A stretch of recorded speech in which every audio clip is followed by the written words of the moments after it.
Well, the reigning NL MVP has finally returned.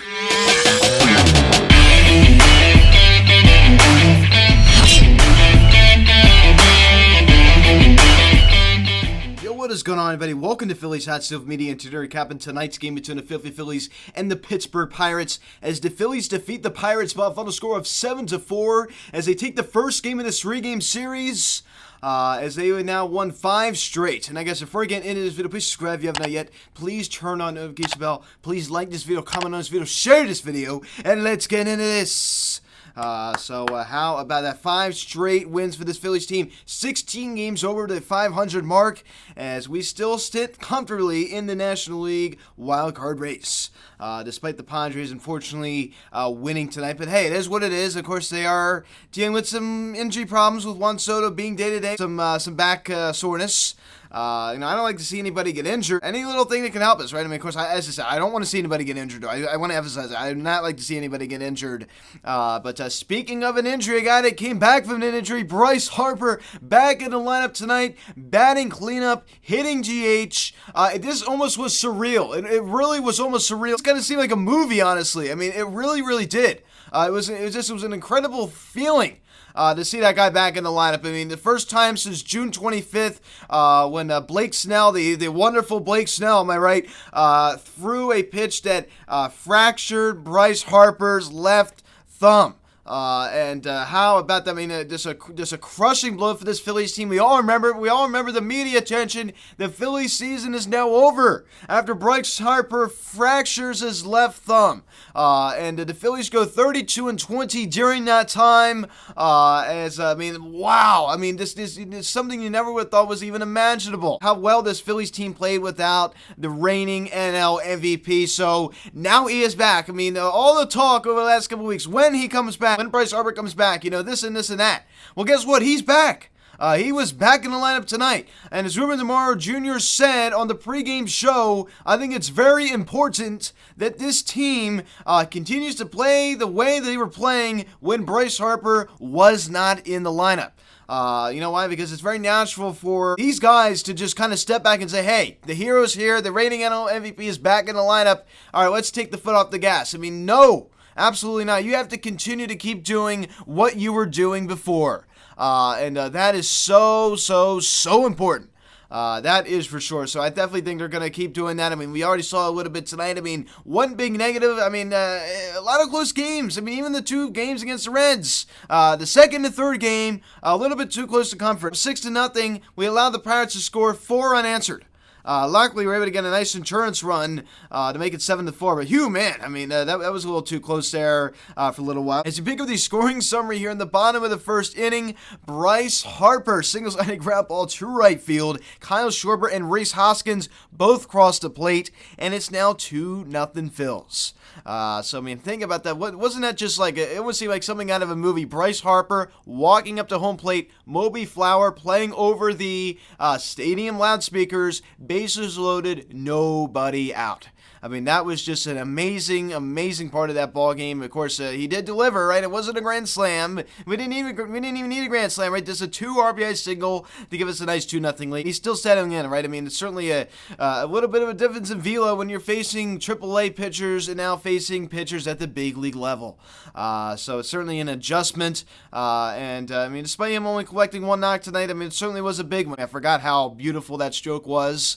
This really was one of the best games I think a lot of people have watched in a very long time. Despite this team, as I said, playing very well in his absence, it's just still, there was still a void there. I mean, we all have to admit that. There was still a void. Let me pick it up here in the same inning. JT Muto, it's a ground ball to short over to Kevin Newman. There we get Bryce Harper out at second. But meanwhile, Al Bohm was able to come around to score, and JT Muto was able to beat out the throw to first. And the Phillies now lead it 3-0. So pretty much as good as a sacrifice fly in my eyes, right? I mean, it got the job done. You know what? We put the ball in play. We didn't strike out. Pick it up here in the same inning. Nick Castellanos hits a bloop single out to right field that falls in front of Ben Gamel. JT Muto comes around to score the speedy JT Muto, and the Phillies now lead it 4-0. So prior to that, JT Muto was able to swipe second for his 16th straight stolen base to start the season. So he is 16 for 16 in steal opportunities.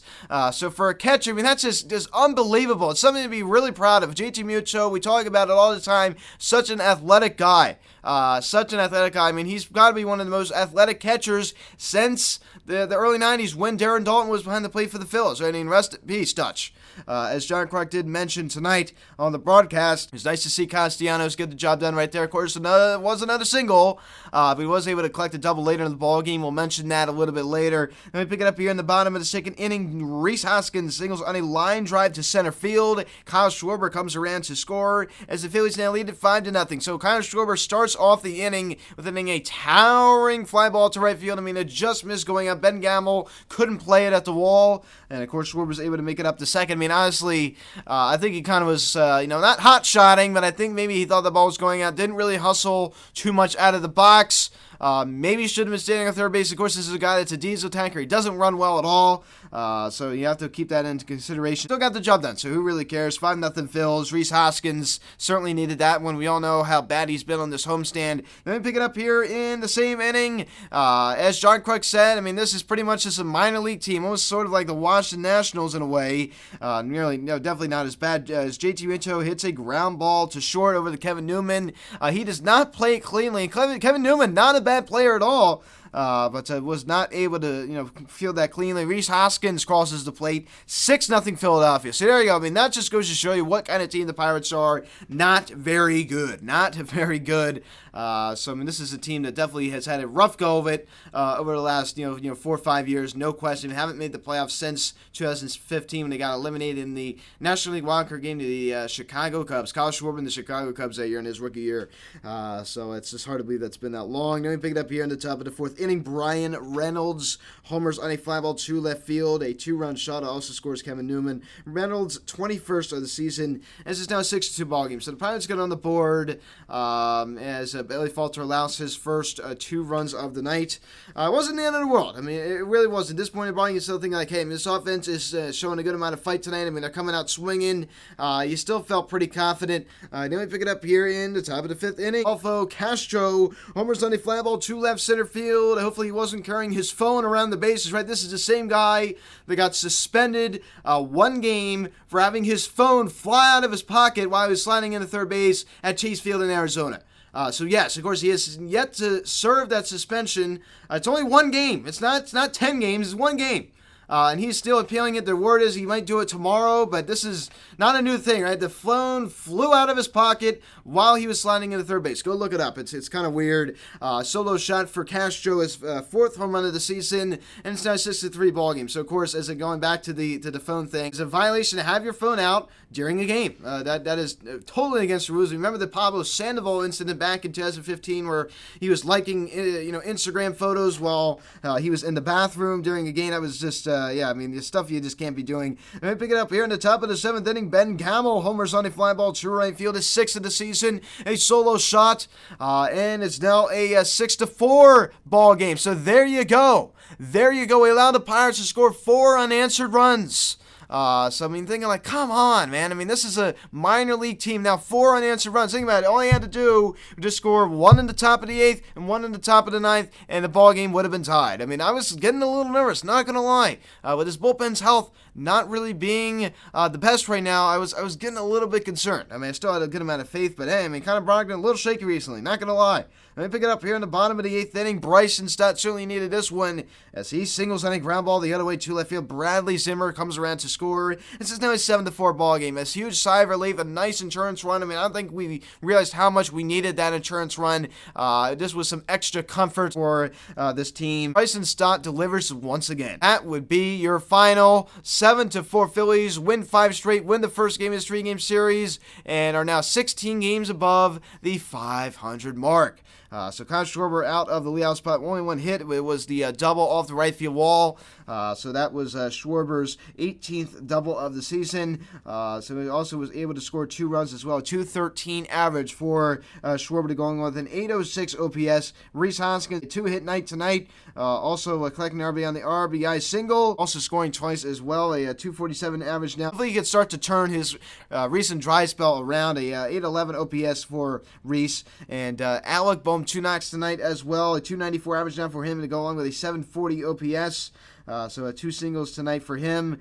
And Bryce Harper, welcome back. We're talking about it again. I mean, the RBI single, the 2 RBI single in the bottom of the first inning to get it all started in this ball game.